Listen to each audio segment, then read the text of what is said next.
I want to start with a number. -63. That's the temperature in Celsius on the night everything happened. -63 degrees, which, if you're from anywhere warm, anywhere green, anywhere where the wind doesn't have teeth, sounds like a made-up number. Sounds like something off a chart.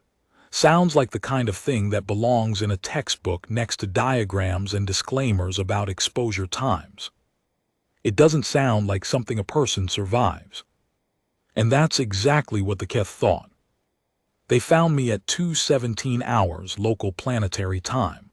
I know the exact time because the mission brief said they logged it, the Keth medic team filed it, and the Coalition Command flagged it for casualty processing. The entry was short. Everything the Keth file is short, because they don't like wasting syllables on things they consider settled. The entry read approximately as follows.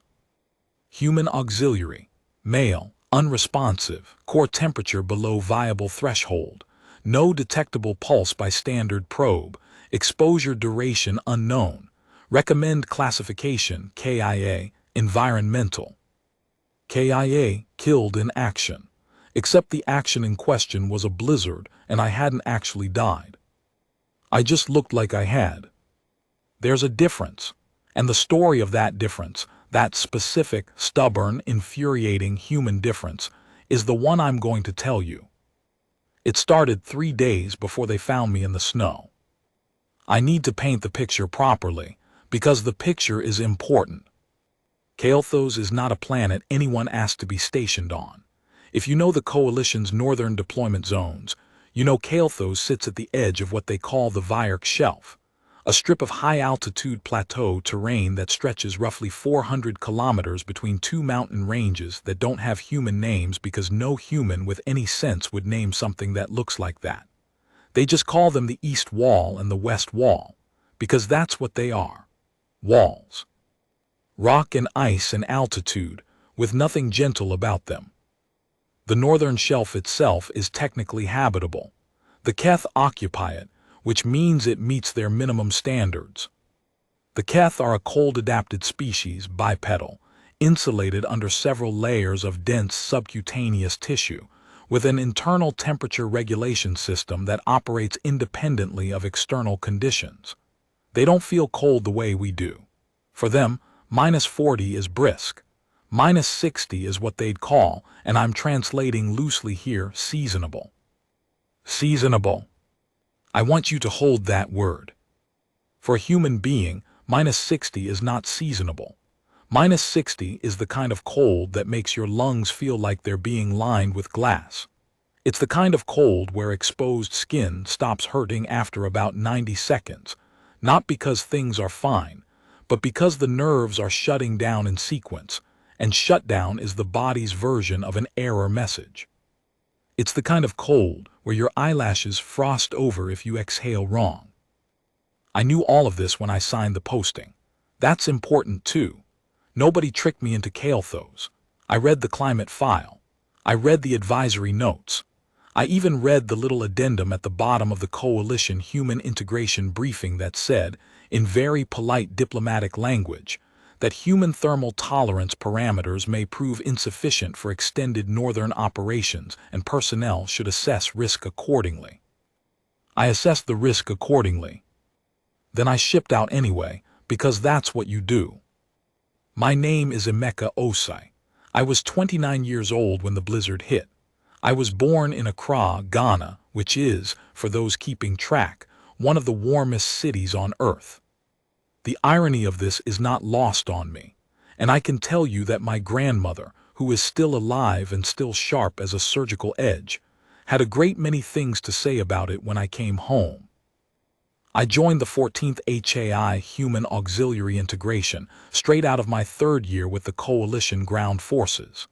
The HAI units exist because, after the initial contact accords, humanity was given a status that was polite but very clear. Junior partners. We were new. We were being evaluated. Our technology was functional but not impressive. Our military doctrine was, in the Keth assessment, emotionally irrational. which is their way of saying that humans sometimes do things that don't make logical sense but work anyway.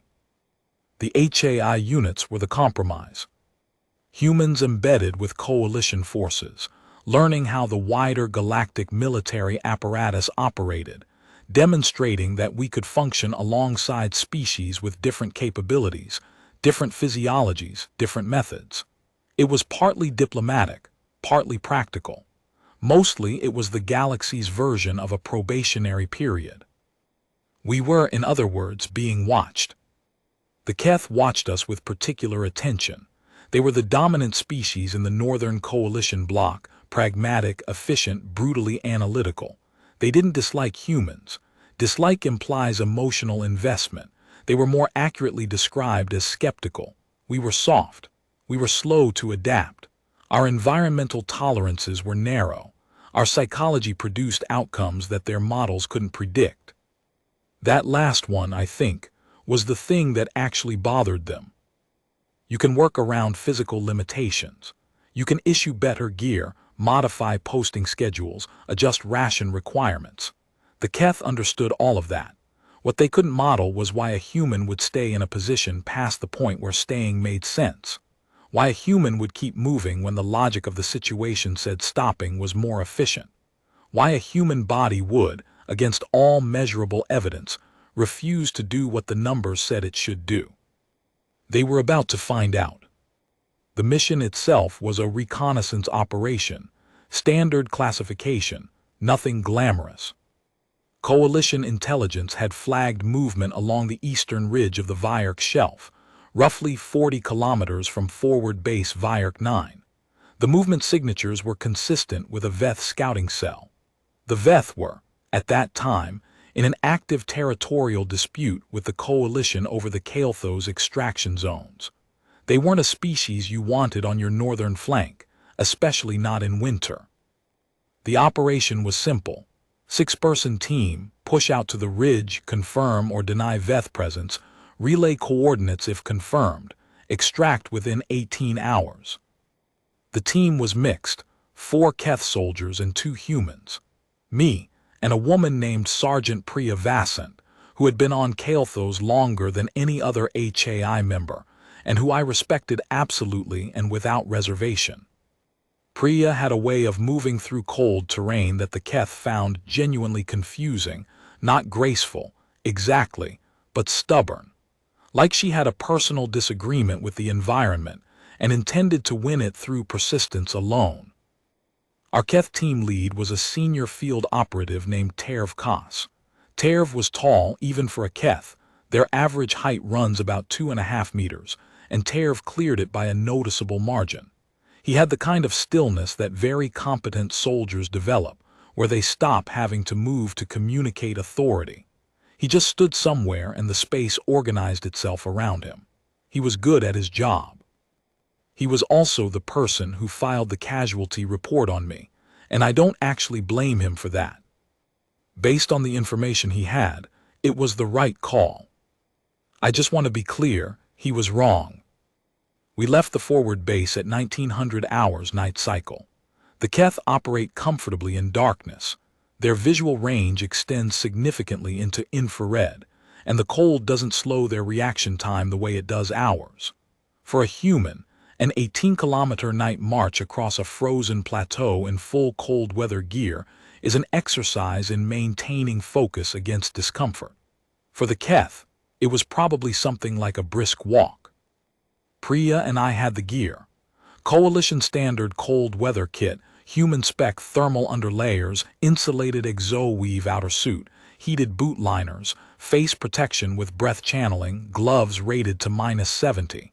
Good equipment, tested equipment. The kind of thing that, under normal conditions, would keep a human functional in northern Kael'thos winter without significant problem. Under normal conditions. The first 8 kilometers went without incident. Terv set a pace that was fast for the terrain but sustainable. He'd adjusted it slightly from what a pure Keth unit would use, which I noted and appreciated, because it meant he'd actually thought about our physiology. Priya and I maintained position, kept our radio checks on schedule, and didn't say anything that wasn't mission relevant. Cold promotes economy of words. It was around kilometer 9 that the pressure changed. Not the temperature. The temperature was already somewhere around -48 and falling, but that was expected. The pressure. If you've spent time in high-altitude cold environments, the Himalayas, the Canadian North, the southern tip of Patagonia in a bad month, you know the feeling. There's a moment when the atmosphere shifts, when the air goes from cold to deliberate, like the sky is compressing itself in preparation for something. Priya felt it too. I saw her turn her head slightly, scanning the western horizon, and I could read her posture even through the gear. She'd grown up in Shimla. She knew mountains. She said very quietly just to me, "Emeka, that pressure drop." "Yeah," I said. "Terv has weather instrumentation, right?" "Standard issue." "We should." "He's already looking at it," I said. He was. Terv had pulled his weather analysis module and was studying the readings. He turned to us after about 15 seconds and said, in his very precise, very clipped Keth-translated standard, "Incoming atmospheric event. Category 4 storm system. Arrival window between 40 minutes and 90 minutes. Category 4 on the Kael'thos scale means sustained winds above 110 kilometers per hour. It means visibility dropping to near zero. It means the temperature, already at -48, could fall another 20 to 30 degrees in under an hour." Terv looked at his unit, then he looked at his 2 humans. He did something I hadn't seen him do before in 6 weeks of working under him. He hesitated. That hesitation mattered. I want to stay on it for a moment, because it tells you something about the gap between us and the Keth at that point in our relationship. For a Keth soldier of Terv's caliber, a Category 4 storm is serious. It's an operational complication.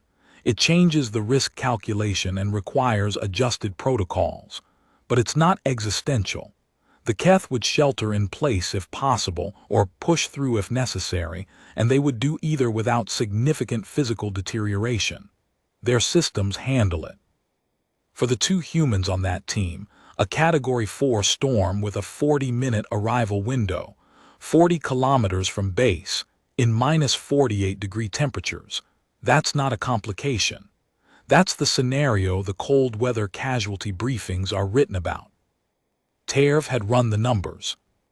I could see it in the pause. He understood that the mission timeline couldn't accommodate sheltering, that the Veth intelligence window would close, that his Keth soldiers could continue. And he understood that the mission parameters had not included this storm, and that the human members of his team were now in a position where the math was not favorable. He said carefully, "Os I vasant your assessment." Which was, and I say this genuinely, a good thing for him to ask, because a lot of coalition officers wouldn't have asked. They would have made the call based on their own physiological frame of reference and moved on. Terv asked. Priya answered before I did. She said, "We push to the ridge, complete the objective. Then we find shelter for the storm and wait it out." Terv, estimated storm duration. Me, unknown. 6 to 14 hours probably based on the pressure readings. Terv, your thermal reserves in current configuration. Priya, without hesitation, enough. She said it like it was a fact, like it had been calculated and confirmed and was not a subject for further discussion. Terv looked at her for a moment, then he looked at me. I nodded. He accepted it. We kept moving. I will tell you now what I didn't tell Terv Kas. My left boot liner had malfunctioned. Not catastrophically, the heating element was working at about 30% capacity, which meant my left foot was significantly colder than my right from around kilometer 6 onward. I'd noticed.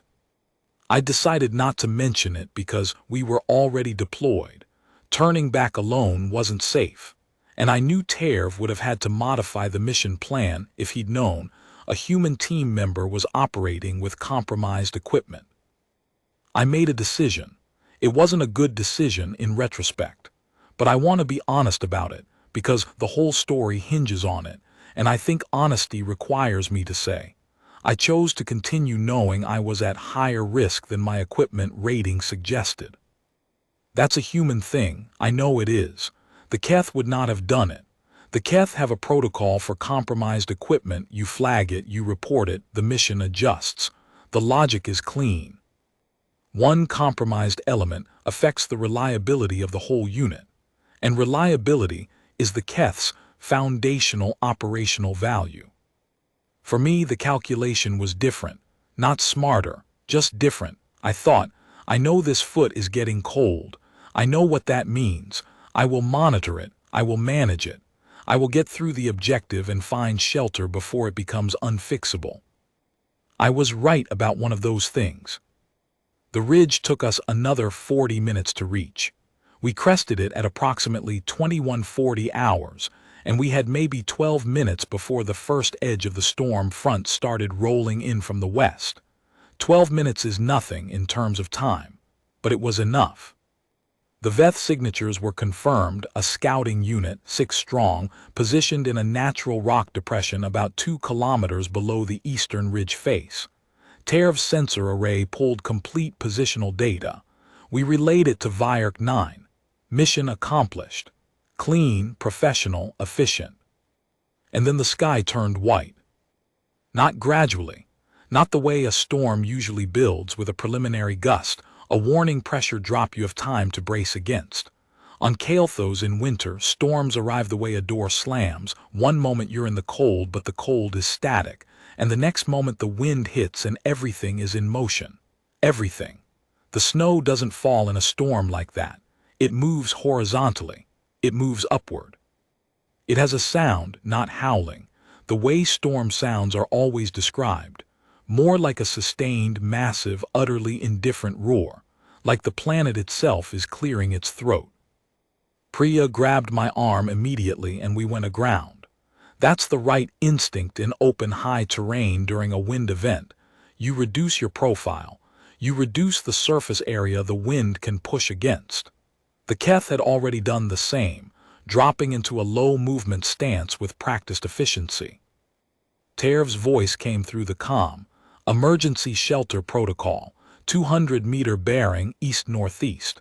Rock formation, confirmed protection rating. The comm cut out. Not technically. The equipment was fine. The Keth signals are generally robust. But a Category 4 storm on Kael'thas does something to radio frequencies that nobody ever adequately explained to me. The atmospheric charge interferes, and suddenly you're talking to static. We were cut off from base. We were cut off from each other, effectively. The visibility had dropped to maybe 3 meters in the time it took me to register that the comm was down. 3 meters, in -63-degree wind. Priya was still gripping my arm. I could feel it through the gear. I reached back, grabbed her forearm, confirmed contact. We started moving east-northeast, the direction TERV had given before the comm cut. I don't know exactly when I lost her. I know it was within the first 100 meters. I know because when I reached back to confirm contact again, there was nothing there. And I know because I turned and shouted her name into a blizzard that would have swallowed a foghorn without effort, and I got nothing back. That was the moment, that specific moment, that's the one that matters. Not the equipment failure, not the storm timing, not the mission. That moment, reaching back and finding empty air, that's the one that lives in my chest even now, years later. I want to tell you what happens inside a person when they find themselves alone in a Category 4 storm at -63 degrees with a compromised heating system. It's not panic. Panic is too active. Panic has energy to it. What happens is quieter. It's more like the world goes very flat and very simple. All the things you normally think about, plans tomorrow, what you should have said to someone 2 years ago, what you want for breakfast, all of that falls away. The mind becomes very small and very immediate. What's in front of me? What do I know? What's the next step? That's it, that's all there is. What was in front of me was white. Moving white, screaming white, white so total that the word visibility stops meaning anything. What I knew was my compass bearing east-northeast, rock formation, 200 meters. What my next step was: move. I moved. The cold at that point had passed through the uncomfortable stage and was approaching the dangerous one. My left foot had gone from painfully cold to something quieter, which, as I said before, is not a good sign. I could still move it. I was checking, deliberately, making myself flex the toes with every third step. As long as I could move it, the damage wasn't permanent. I kept moving. The 200 meters took, I don't know. Time loses shape in conditions like that. Maybe 15 minutes, maybe 30. I was moving partly on compass and partly on something harder to explain, a kind of stubbornness that isn't exactly rational, isn't exactly brave, is more like a refusal. A deep, fundamental refusal to accept that this is where things end. Not here, not like this, not in the white. I found the rock formation by walking into it. Literally. My shoulder hit the first outcrop and I went sideways, and for one terrible second I thought I was falling. And then my other shoulder hit something solid and I realized I was inside. Not inside like a building, but inside like a crevice. A natural shelter in the rock face, roughly 2 meters deep and wide enough to stand in, with the rock above it angling out to deflect the wind. Not warm. Nothing about that space was warm. But out of the direct wind, -63 feels different from -63 in a 100-kilometer wind. It feels survivable. I got into the deepest part of the crevice.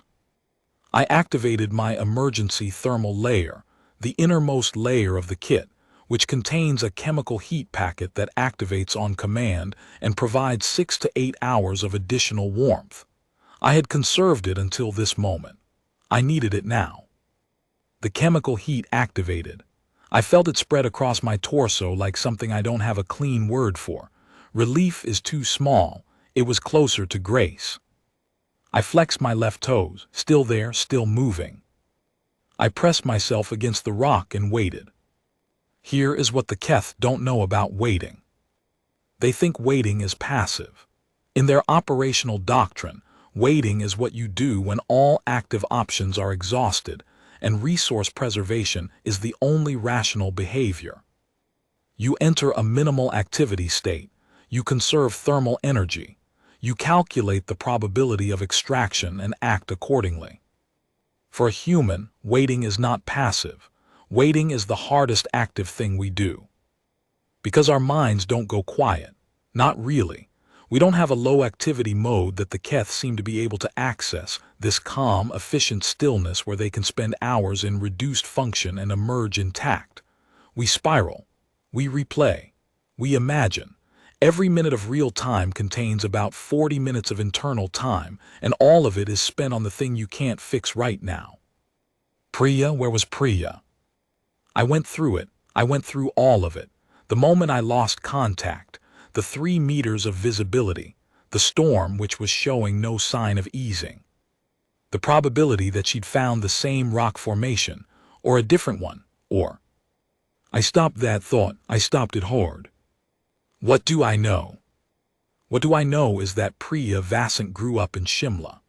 What do I know is that she's been on Kailthos longer than anyone in the unit.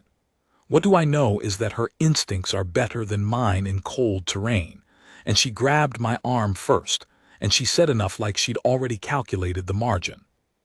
She was in shelter somewhere. I said it to myself. I said it out loud actually to the rock wall, because sometimes things are more real when you say them in a voice. She's in shelter somewhere. She's okay. And then I sat in the howling dark and waited for the storm to tell me what it was going to do. The chemical heat packet has a lifespan. I kept track of it. I had no watch. The display had frosted over and become unreliable, but I counted. I counted minutes the way you count when there's nothing else to do, and counting is the only thing keeping the spiral from swallowing you. 1 1000 to 1000. 6 hours in an emergency thermal pack, which is 360 minutes, which is 21,600 seconds, and I am aware that counting to 21,000 in a blizzard is an absolutely insane thing to do, but I want you to understand that it worked. It kept the mind anchored. It kept the spiral from winning. Around count 97,000 seconds, which I know is wrong, which means I lost count and restarted multiple times, the chemical pack started to cool. The pack cooling is gradual. It doesn't stop all at once. It fades. And when it fades, you feel the cold come back the way you feel the absence of something you'd stopped noticing was there, not as new cold, as a return, as the world reasserting itself. The storm was still roaring.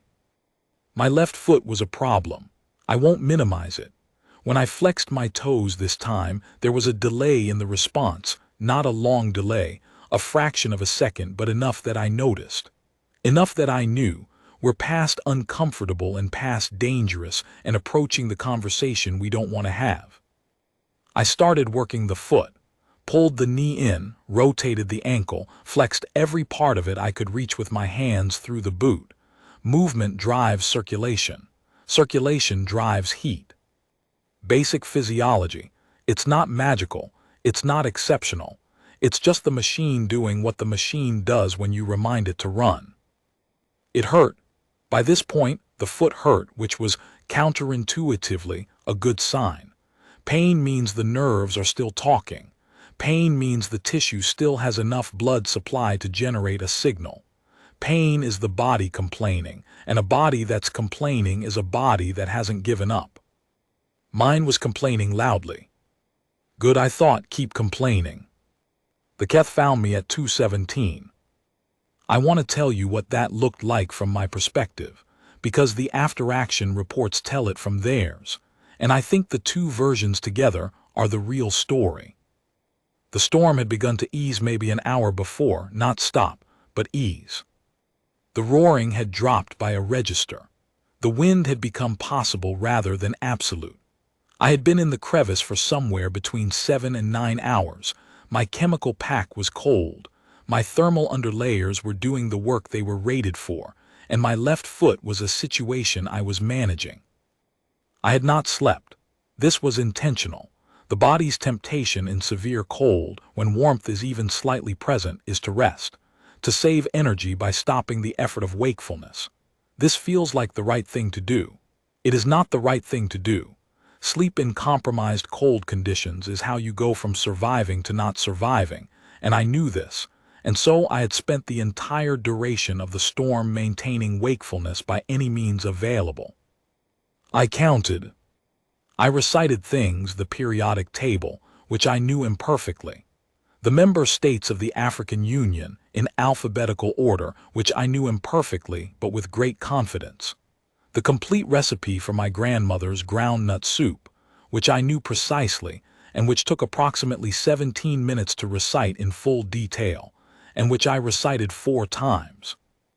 I sang, quietly, not songs anyone else would have recognized, just things that had stuck in my memory, pieces of melodies from school, from home, from a weekend in Nairobi 6 years ago when someone had played a guitar badly in a courtyard, and everyone had sung along anyway. When the Keth sensor sweep found me, I was, I am told, sitting with my back against the rock and flexing my left ankle with steady mechanical repetition, and I was singing very quietly to myself. I heard the approach. Keth in terrain kit move quietly but not perfectly. I heard the crunch of their equipment on the ice, heard the particular frequency of their scanner units sweeping, and I thought, very clearly, they're not going to know what to see. I didn't shout. Shouting in that cold after that long would have been a significant exertion, and I was managing my exertion carefully. I waited until the scanner beam crossed my position, and then I moved my hand into it. That's all, just a hand, into the scanner beam. I heard the Keth soldiers stop. I heard a rapid exchange in Keth language, which I understood about 60% of by that point. I caught the words for signal, movement, and then a word I'd learned early in my posting, the Keth word for impossible. And then Tervkos stepped into my line of sight. He looked at me, I looked at him. I said in the calmest voice I could manage, which was not very calm, "Status report, 1 HAI member, minimal frostbite left foot, 2nd degree at most, shelter maintained, waiting for storm clearance." Terv looked at me for a long time. Then he said something in Keth that I didn't catch, to the soldiers behind him. Then he knelt down to my level, which, for a 2.5-meter Keth, is a significant gesture, and he looked at me very carefully, the way you look at something you're trying to categorize. I said, "Vassant, where's Sergeant Vassant?" Terv said very precisely, "Vassant is at base. She arrived 40 minutes after storm onset. She is uninjured." I let out a breath that I think I'd been holding for approximately 9 hours. "Good," I said. "Okay, good." "You have been here," Terv said slowly, "the full duration." "Yes." The storm duration was 7 hours and 43 minutes. "I know." "Your thermal pack is depleted." "Yes." Another long pause. Behind Terv, I could see the other Keth soldiers standing in the pale post-storm light, and they had the stillness of people watching something they don't have a category for. "We filed a casualty report," Terv said finally, "based on the thermal readings and the duration. The probability calculations indicated." "I know what they indicated," I said. "They were wrong." Terv said very quietly, and I want to be precise about this because I've thought about it often. "Yes, they were. They got me back to base.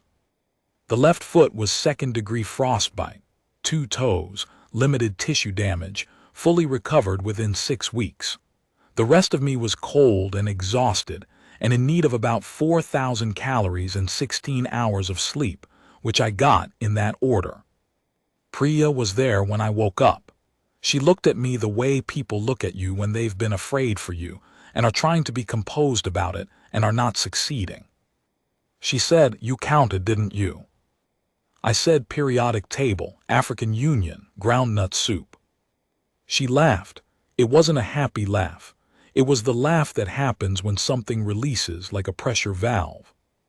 "I knew you were alive," she said. "I told Terv. He showed me the probability calculations and I told him he was wrong." "What did he say?" "He said the calculations don't lie." "What did you say?" She looked at me. I said that humans do. I heard, 3 days after my recovery, that Tervkos had submitted a formal request to Coalition Command. Not about the mission. The mission intelligence was clean. The Veth positions were confirmed. The operation was considered a success in every formal metric. The request was about the casualty classification protocols. Specifically, Terv had submitted a formal notation requesting that standard survival probability models for human personnel be reviewed and recalibrated. His justification was 3 sentences. I know because Priya got a copy of it. The justification read, "Standard thermal survival models for human personnel are based on physiological parameters that appear to underestimate functional duration.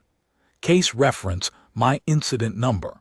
Recommend extended observation period before KIA classification for human spec cases in cold environments." 3 sentences, Keth efficiency. But those 3 sentences were, in their way, something I will carry for the rest of my life. Because they meant that a Keth senior field operative, analytical, precise, skeptical of human unpredictability, had looked at what I'd done and decided that his model needed to change. Not that I was exceptional. That his model was incomplete. That's the distinction, and it's an important one. I've been asked a lot in the years since to explain what happened in that crevice. People expect something dramatic, a turning point, a moment of steely resolve. They want the cinematic version. The honest version is less cinematic. The honest version is, I sat there, I flexed my toes, I counted seconds, I sang about a guitar in a Nairobi courtyard. I didn't do anything extraordinary. I just didn't stop. That's the whole of it. The enormous, complete, deeply ordinary whole of it. I just didn't stop. The cold said stop. The math said stop. The depleted heat pack said stop. The 7 hours and 43 minutes said stop.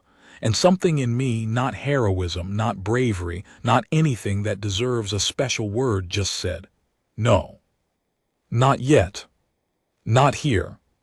Not in the white. And that refusal, that simple animal refusal, is the thing that the Keth couldn't model. The thing that made Terv kneel in the snow and look at me like I was a category he didn't have a name for. The thing that made him change his model. There is a thing that happens after a survival event that nobody warns you about. Everyone is very focused on the event itself. The storm, the cold, the duration, the recovery, the medical assessments, the debrief, the forms. There is a structure to it, and the structure is good because it gives you something to do with your hands while your head catches up with what happened. What nobody talks about is the after. Because the after is where you have to keep going. Not keep going in the dramatic sunrise after storm sense. Keep going in the deeply undramatic sense. Breakfast, briefing, the next mission, the next cold night, the next gear check. The after is ordinary and relentless, and it requires you to be present in it without the adrenaline, without the urgency, without the mathematics of survival to focus your mind. The after is harder in its own way. I'd been back on rotation for 2 weeks when Tervkos called me into his command briefing for an operation that, within 48 hours, would become the most discussed incident in the Vyark 9 coalition command history. Not because of what I did. Because of what the Keth finally understood about what I was. Let me start from the moment Terv laid the briefing on the table. And let me tell you this time from where I was standing, fully recovered, left foot sound, back in the rotation, and with a very specific quality of attention that survivors of near-death events tend to develop. I paid attention differently after the storm. I was still paying attention when the war found its way to our plateau. The Veth had moved. That was the intelligence that landed on Terv's table on the 41st day after my blizzard. The 6-strong scouting cell we'd confirmed on the eastern ridge was no longer 6 strong. Signals intelligence, aerial survey, and 2 separate coalition sensor sweeps had pieced together a picture that nobody at Vyark 9 wanted to be looking at. The Veth had brought in a forward assault element of approximately 200 soldiers, positioned in the network of natural canyon systems that ran along the eastern face of the Kael'thos shelf. 200 Veth soldiers, in terrain they knew better than we did, in winter conditions that were for them, just as for the Keth, a baseline rather than a hardship. The problem was the relay station. Vyark 9 communication and sensor array was anchored by a relay station positioned on a secondary ridge approximately 11 kilometers east of the main base, close enough to maintain a strong signal, far enough that it had always been considered outside the immediate defense perimeter. The relay station was staffed by a rotating crew of 2, 1 Keth technician and 1 human auxiliary, standard HFY assignment. The rotation cycle was 7 days, and as of the morning of the intelligence briefing, the 2 people in that station were a Keth technician named Orves and a HFY corporal named Marisol Fuentes. Marisol was 24 years old. She'd been in the HFY for 14 months. She was from Bogota, and she had a habit of humming when she worked that she'd tried to suppress and failed to. And the sound of it was so unbelievably ordinary and human that everyone at the base had privately come to think of it as a kind of ambient comfort. She was 11 kilometers away. The Veth were moving in a pattern consistent with cutting off the eastern ridge approaches, and the weather that had, 41 days ago, very nearly killed me, was building again. Not a Category 4, not yet. But the pressure readings were specific, and Terv was looking at them the way he'd looked at them that first night, and I had learned by now to read what that expression meant on a Keth face. It meant the margin is closing. Terv assembled the operational team in under 3 hours. 6 Keth soldiers, full combat load. Then he looked at the human contingent. Priya was on medical stand-down, minor injury from a training incident. Nothing serious, but she was out of the rotation, which left me. Terv looked at me for what felt like a long time. He said, "Osai." I said, "Yes. I want to be clear about the parameters of this operation." "I'm listening." 11 kilometers in current conditions. Temperature at -51 and falling. Storm system arrival estimated between 3 and 6 hours. Extraction of 2 personnel from the relay station before Veth element can isolate it. Return to Vyark 9. I understand the parameters. You will be the only human on this team. I understand that too. Terv paused, the specific pause I'd learned to read. It was the one where he was running calculations that his protocol said he should share. He said finally, "The probability models are incomplete," I said. "You said so yourself in the formal notation." Another pause, shorter this time. He said, "Yes, then, you have full cold weather kit second issue. The left boot liner has been replaced." "I know, I checked it this morning." He looked at me. Something passed through his expression that I still don't have a clean word for. It was acknowledgement, but it was something beyond acknowledgement. Something that approached, if you squinted at it sideways, something like respect. "Then we move in 30 minutes, he said. The 11 kilometers out were clean. Fast, professional, the team moving in Terv's efficient rhythm. The temperature was at -53 when we left the base, and it was dropping. The kind of slow, deliberate drop that tells you the system building to the west is large, and it means what it says. I kept pace. Not easily, these were full combat load Keth soldiers, and at speed, over broken ice terrain, with the wind already picking up from the southwest. Keeping pace with them was a sustained act of physical effort. But I kept it. I focused on my breathing, the rhythmic nose and mouth out pattern that keeps the lungs from seizing in acute cold. I focused on my boot contact with the terrain. I focused on the distance markers in my heads-up display, counting down the kilometers to the relay station. 765. At 4 kilometers out, Terv's comm unit crackled and the signals officer back at Vyark 9 relayed updated intelligence. The Veth element had begun moving. Not toward the relay station, not yet, but the movement pattern had shifted from static scouting to active advance. They were probing the eastern approaches. The margin was closing faster than the estimate. Terv updated the pace without comment. I matched it. 3 kilometers, 2. At 1 kilometer, we heard the relay station. I don't mean we heard it through the equipment. I mean we heard it physically. A high-pitched tone cutting across the wind, the kind of sound that station equipment makes when someone has activated a distress signal. Marisol. The team moved faster. I moved faster. The relay station was a compact structure, coalition standard prefab, rated for extreme environment, solidly built but never designed to be a defensive position. It was a communications facility.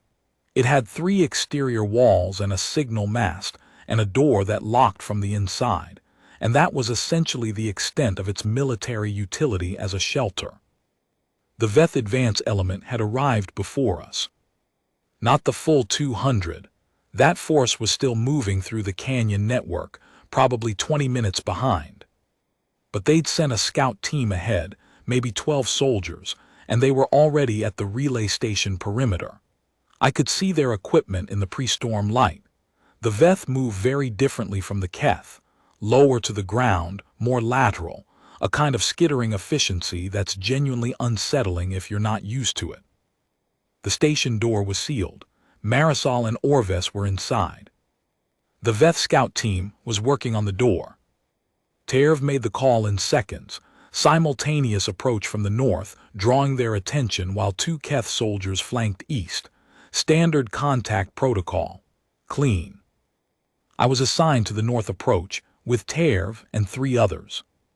Here is what I want to tell you about the next 45 seconds. The Veth are a capable species. They are fast, they are well equipped, and they are operating in conditions that suit them. When the Keth team broke contact and the firefight opened, what followed was, professionally speaking, exactly what you'd expect from a well-trained coalition unit engaging an enemy scout element in open terrain. Precise, controlled, suppressive. The Keth are exceptional soldiers. But the Veth scout team had its own flanking element that the sensor sweep had missed. 5 soldiers, tucked into a rock depression 20 meters to the west, that our approach had walked within approximately 30 meters of. They broke cover when the main contact opened. 5 Veth soldiers, moving fast, angling for the station door. Because the station door, now that the main Keth team was engaged, was exactly where they needed to go to secure Marisol and Orves before we could extract. I was the closest human. I was the only human. Terv was 15 meters north, engaged with the main element. The 2 flanking Keth were on the east side. The 5 Veth were moving toward the station door, and the station door was 12 meters from where I was standing. I ran. I want to be careful about how I describe this, because I think it matters to get it right. I did not make a heroic decision. I didn't weigh the options and choose valor. There was no thinking in the pause between seeing the Veth break cover and starting to move. There was just moving. The body going before the brain finishes the question. 8 meters. 6. The Veth were fast. I was faster in that moment because I was running and they were at an angle, and the math of converging lines was briefly in my favor. I hit the lead Veth soldier at the door. I want to be honest. In terms of mass, a human and a Veth are not wildly mismatched. They're lighter, built horizontally, fast and low. What I had was weight and momentum, and the particular kind of force that comes from moving as fast as you can across ice in combat boots, and hitting something with everything you have, with absolutely no reservation, in minus 53 degrees, after 3 weeks of thinking about Marisol Fuentes humming while she worked. The lead Veth went sideways, hard. The next 2 had to break their approach to not step on their teammate, which bought me approximately 1 second, and I used that second to put my shoulder against the station door and bang on it in the pattern that every HAI unit learned in week 2. 3 hits, pause, 2 hits. I heard movement inside. The Veth were on me in the next second, 2 of them. The third was moving to flank. I don't have combat training that covers a 2-on-1 with a flanker, at least not training designed for winning. It's designed for surviving, for holding ground, for being in the fight when the cavalry arrives. I held ground. It's not elegant. It's not the kind of thing anyone would want to watch for aesthetic reasons. There was a Veth arm around my right shoulder, and I used its weight to spin and put the owner of the arm into the second one.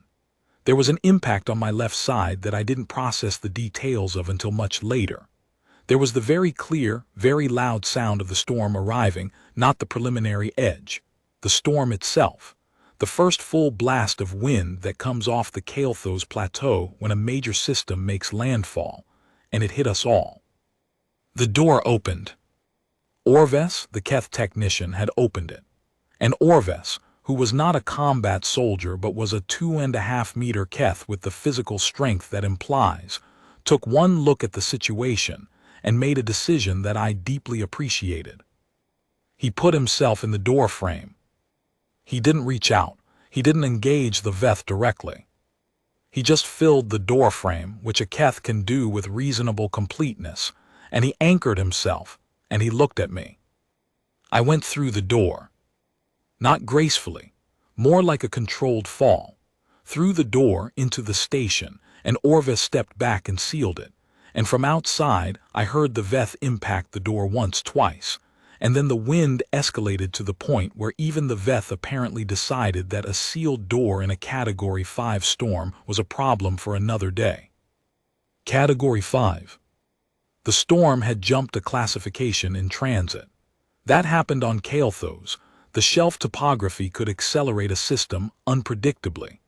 A Category 4 over the canyon network became a Category 5 over open terrain, as the wind funneled through the gap between the east and west walls.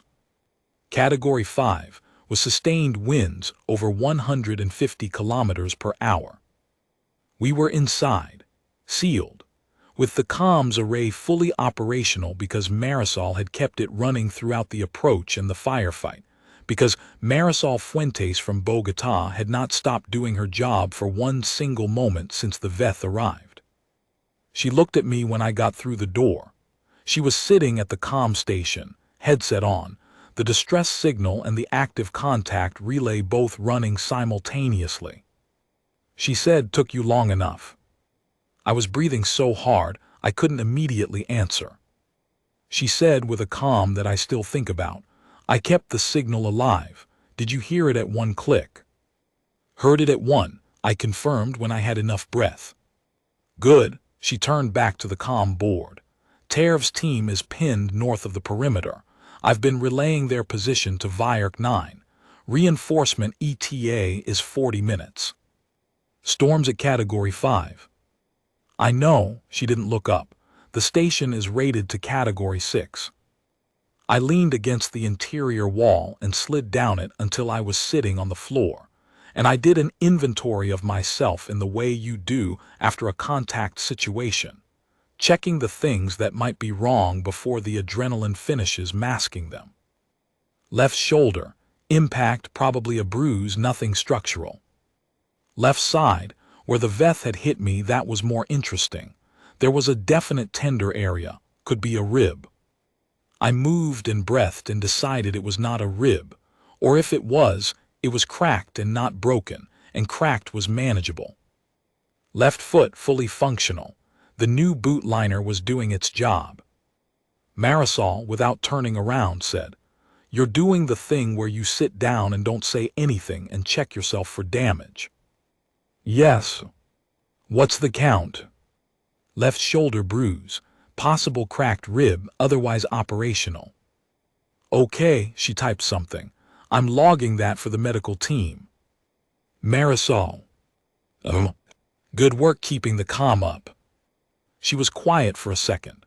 Then, "Did you know it takes 11 minutes to walk a kilometer in a Category 4 storm if you know exactly where you're going?" "I didn't know that." "I timed Orves once during a drill, 11 minutes. So when the storm hit at Category 4 and you weren't here yet, I had time to run the numbers." She paused. "And then it became a 5 and I stopped running the numbers and just kept the signal going." "Smart." "I was scared," she said very simply, not as a confession, just as a fact delivered with the same calm she delivered everything. "I was very scared, but the signal needed to stay on." "Yeah," I said, "it did." Orves, who had been standing by the door in silence, turned to look at me. The Keth have a way of looking at something when they are trying to decide what category it belongs in. It's a sustained, still attention, not rude exactly, but completely unself-conscious about the staring. Orves looked at me that way for what felt like a full 30 seconds. Then he said in careful standard, "The Veth had 12 soldiers outside. Your team had 6 against 12 in open contact." "The numbers weren't the problem," I said. "The flanking element was missed by the sensor sweep. These things happen." "They were at the door," Orves said.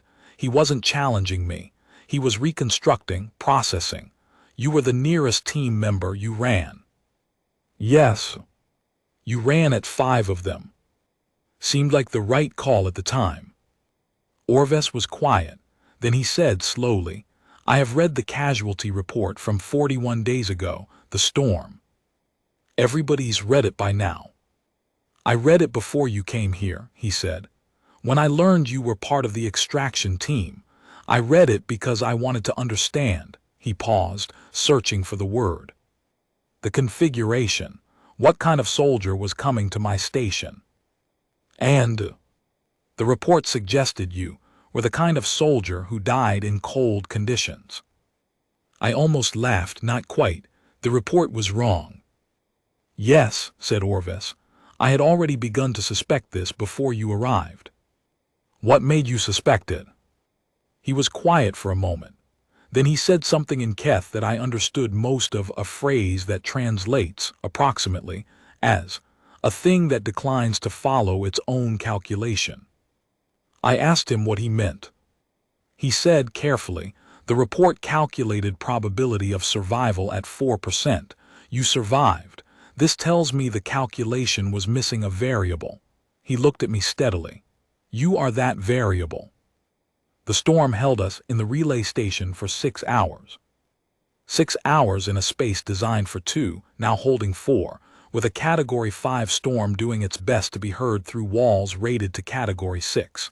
It was loud and it was long, and we managed it the way you manage things when there's no other option. We worked. We maintained the comm relay. We tracked Terv's team through the position beacons. We ate rations. We checked the station's perimeter sensors on a rotation. And somewhere in hour 3, Marisol started humming. Not on purpose, I think.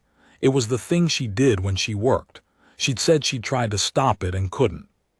It was a melody I didn't recognize, something half-formed and wandering, the kind of tune that isn't a song exactly, just a sound the mind makes when it's occupied and a little bit nervous and keeping itself company. Orvis went very still when it started. He'd been standing by the door. Keth don't sit easily, anatomically, and when the humming started, he turned slightly and listened.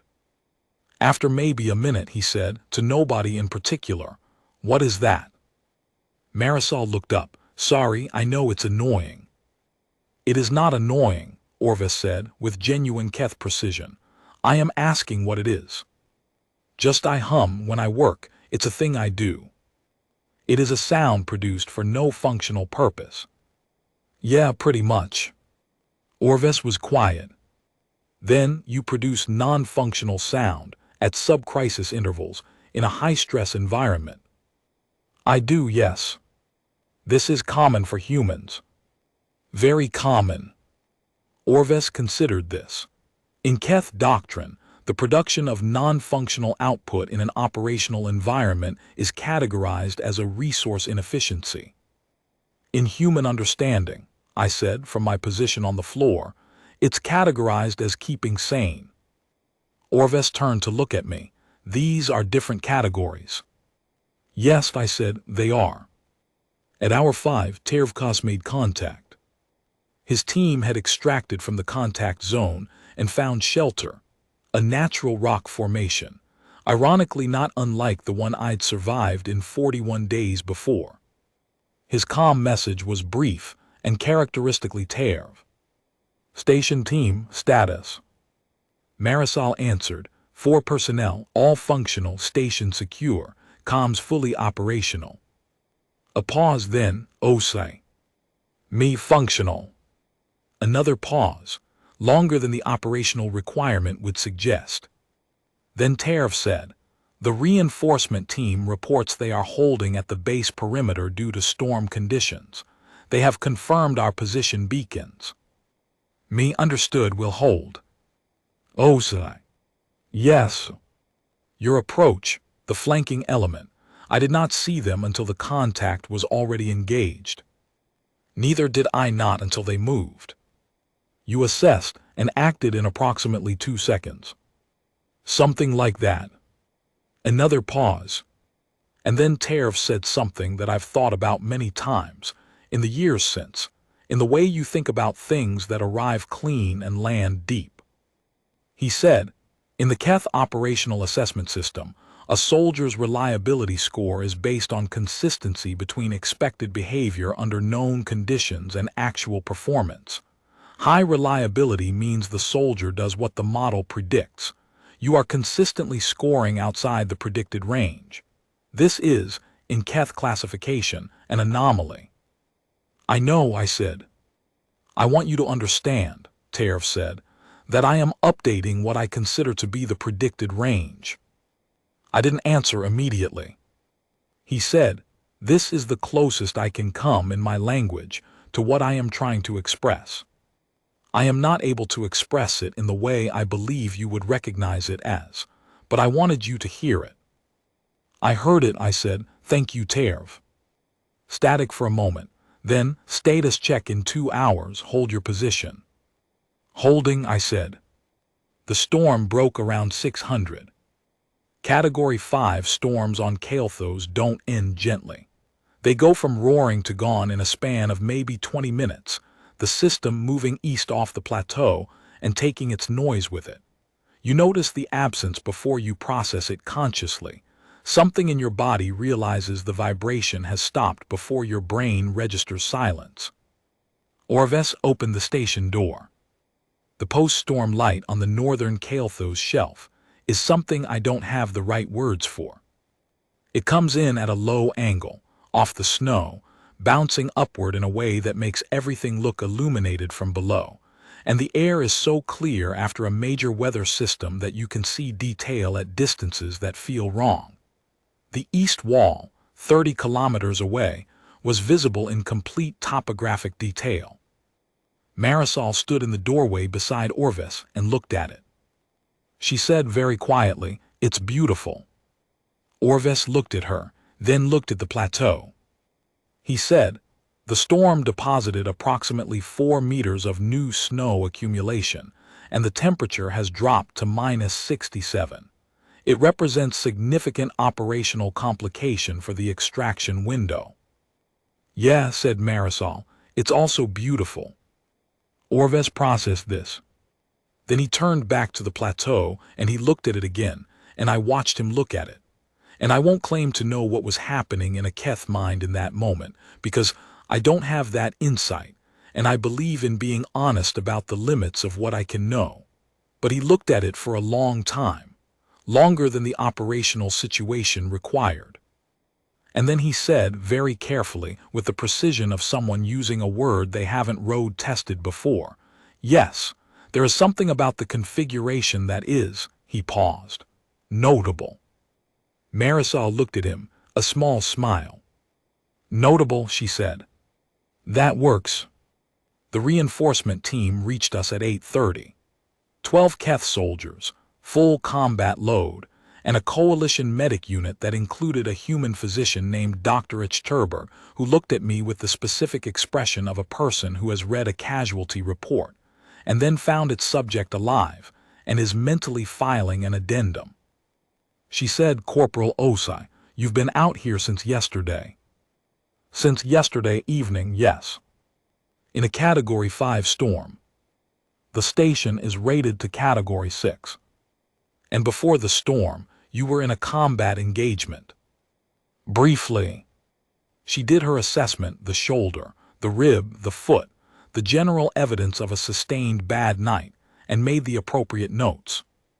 Then she said, not unkindly, "You know, in 12 years of coalition medicine, I've never had to amend a KIA filing to an alive and functional. First time for everything. Your file is going to be interesting reading." "My file is probably already interesting reading." She smiled at that. Fair point. The debrief took 2 days. These things always do, when the operational situation was complex and the intelligence value is high. The Veth scouting force had withdrawn, not because of our firefight, but because of the storm. A Category 5 doesn't care about territorial disputes. It grounds everything. By the time it passed, the canyon network had accumulated enough snow to make their approach channels impassable until spring. The threat to the relay station was resolved, not by tactical brilliance, but by weather doing what Kael'thas weather does. The mission intelligence on the Veth positions went to Coalition Command and was, I was told, operationally significant. I was not told the details because they remained classified, which was fine. The outcome was clear enough from the fact that Vyark 9 base was not subsequently overrun, which, in the coalition military's understated language, counted as a success. Tervkas submitted a second formal notation to Coalition Command. This one I got a full copy of, because Marisol kept one and gave it to me with the solemnity of someone handing over something that had heft to it. It was longer than the first one, for a keth notably longer. It read in relevant part: human auxiliary personnel continue to demonstrate behavioral patterns that cannot be adequately modeled by current physiological behavioral integration frameworks. Specific patterns observed include continued function in environments assessed as lethal, decision cycle speed in novel tactical situations that significantly outperforms predicted response curves, maintenance of non-functional behavioral outputs, observed as sound production and vocal communication, in high-stress scenarios as a parent regulation mechanism, and consistent willingness to accept personal risk at rates that exceed rational self-preservation models. It is the formal assessment of this unit that the current classification of human auxiliary forces as supplementary is operationally insufficient. Suggest reclassification review. Suggest also that human survival models be recalibrated to include upper bound behavioral variants that the current framework does not account for.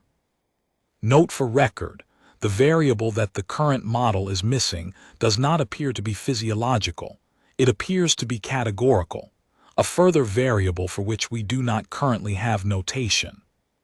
I read that last line probably 30 times. A further variable for which we do not currently have notation. Tervkas, Senior Keth Field Operative, 22 years in coalition service, reporting to his command that the humans in his unit contained something he couldn't put a label on. On the last night before I shipped out for R&R rotation, a thing that had been strongly recommended by Dr. Ichterberg and equally strongly seconded by Priya, I ran into Terv in the corridor outside the command center. We were both off-duty. That's the thing about a small forward base in a remote planetary posting. Off-duty and on-duty exist in close proximity, and the people share the same narrow corridors regardless of what their status says. Terv stopped. I stopped. He said, Osai. Terv. A pause. Off-duty Terv had slightly different energy than on-duty Terv. The authority was still there, but it sat differently, less like a uniform and more like a characteristic. He said, I have been thinking about the notation, the last line. I read it, I said. I was not entirely satisfied with my own phrasing. It is imprecise. I thought it was pretty clear. The thing I was trying to note, Terv said carefully, is not measurable by any instrument I have access to, and in Keth operational doctrine, things that are not measurable are not reliable sources of planning data. He looked at me steadily. But you are not behaving like an unreliable data source. You are behaving like a very reliable one, with a mechanism I don't understand. I thought about how to answer that for a moment. I said, in human understanding, we'd probably just call it will. Will, he repeated. The decision to keep going when the external conditions say stop. It's not mystical, it's just a choice, made over and over in very small units, sometimes in very dark places. You decide to keep going, then you decide again, until the storm ends. Terv was quiet. That is the variable, he said finally. Probably. And it cannot be measured. Not really, no. He stood there for a moment, and I had the specific impression that this, a Keth field operative encountering a concept that resisted measurement, was a genuinely uncomfortable experience. Not distressing. Just genuinely unfamiliar. The way a room is unfamiliar when someone has rearranged the furniture. He said slowly, when I found you in the crevice, you were singing. I was. I have thought about that often. I would have thought it would be the foot flexing that you'd remember, I said. That was more operationally relevant. The foot flexing was rational, Terv said. Circulation maintenance, frostbite prevention. I understood it immediately. He paused. The singing I did not understand, and things I do not understand I think about. Okay. I have not arrived at a satisfactory categorization. I don't think there is one, I said. You sing because you're scared and alone and the dark is very long and it helps. That's it. There's no category for it. It just helps. He looked at me for a long time. Then he said, very precisely, and this is the thing I will carry, the thing I want to be the last thing I tell you, because it's the truest thing Tervkos ever said to me. We have been watching humanity since first contact, running assessments, filling frameworks, building models. He paused. We have been very thorough. I know. And we have, in 6 years of assessment, concluded that you are limited in 17 different measurable parameters compared to the coalition species average: thermal tolerance, physical durability, lifespan, sensory range, cognitive processing speed in multivariable environments. Another pause. We have been very sure about these limitations. They're real, I said. Most of them. Yes, said Terv, they are real. He was quiet for a moment. But they are not the whole picture. We have been measuring the frame and missing the thing that fills it. He looked at me with the unblinking, absolutely direct Keth gaze. You sang in the dark, Osai, alone at -63 degrees with a depleted thermal unit and a failing boot liner, with your probability of survival calculated at 4%. You sang.